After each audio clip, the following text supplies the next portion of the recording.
ये आपके ख्याल में जिस तरह से आपने भी बताया कि पोटेंशियल तो है, लेकिन किस किस शोबे में कितना है? जिस तरह से अभी हम बात कर रहे थे कि मीट का शोबा है, इसके अलावा डेयरी प्रोडक्ट्स हैं, ज़रूरी मुल्क है, ज़राअत के अंदर एक लंबी चौड़ी फहरिस्त है।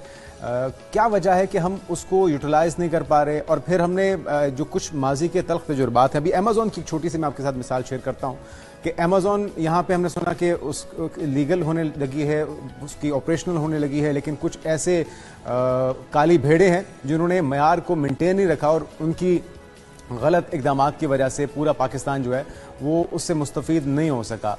तो एक आगाही और तरीक़ेकार क्या होना चाहिए? बैनुल-अक़वामी मयार के मुताबिक प्रोडक्ट्स होने चाहिए, कौन सा चैनल होना चाहिए? और अब पीछे अभी ईज़ ऑफ डूइंग बिजनेस भी तो बहुत ज़रूरी है, इसको इतने ज़्यादा कॉम्प्लिकेशंस ना हो कि जिससे एक आम जो एक्सपोर्टर है वो उलझ कर रह जाए, उसको परेशानी का सामना न करना पड़े। तो कौन कौन सी चीज़ें हैं और कौन कौन से शोबे हैं जिसके अंदर पोटेंशियल आप देखते हैं?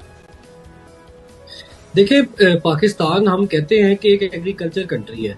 अगर हम एक एग्रीकल्चर कंट्री है तो हमें एग्रीकल्चर प्रोड्यूस और value added food items export करने चाहिए। आपने जिक्र किया हलाल मीट का। आज हलाल मीट का सेक्टर दुनिया में $2,500 अरब की मार्केट बन गया है, $2,500 अरब की। और हम जो है सिर्फ $500 मिलियन जो है वो मीट एक्सपोर्ट कर रहे हैं। तो ये एक बहुत बड़ी अपॉर्चुनिटी है कि इसमें हम मॉडल फार्म्स करें, लार्ज स्केल कैटल प्रोडक्शन करें, रेयरिंग करें, हम जो है वो ट्रेसेबिलिटी लेके आए मीट में अपनी, जो ग्लोबल स्टैंडर्ड्स है, जो इंटरनेशनल ममालिक को चाहिए, सऊदी अरब को, जीसीसी को। आज अगर आप बरतानिया जाएं, वहां भी होटल्स और रेस्टोरेंट्स के अंदर हलाल मीट है।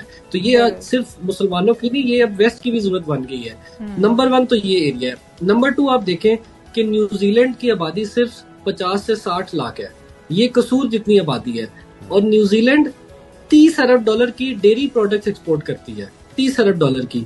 आज जो है पाकिस्तान दुनिया का दूसरे से तीसरा बड़ा मिल्क का प्रोड्यूसर है। अब हम जो है वो, आप अगर किसी से पूछें बेकरी में जाके, तो जो क्रीम केक के ऊपर क्रीम है वो हम इम्पोर्ट कर रहे हैं। आप किसी से पिज़्ज़ा शॉप से जाके पूछें तो वो आपको बताएंगे कि जो चीज है वो हम इम्पोर्ट कर रहे हैं। तो ऑब्वियसली हमें, अगर हमारे पास रॉ मटेरियल है तो हम उसकी वैल्यू एडिशन में जाएं, हम उसकी प्रोडक्शन करें, हम पूरी दुनिया को जो है चीज बेचें, हम योगर्ट बेचें, हम मिल्क प्रोडक्ट्स बेचें। तो ये इसमें एक ऑब्वियसली बहुत बड़ी अपॉर्चुनिटी है। अगर न्यूजीलैंड $30 अरब कर रहा है तो हम कम से कम इसमें $5 अरब तो कर सकते हैं।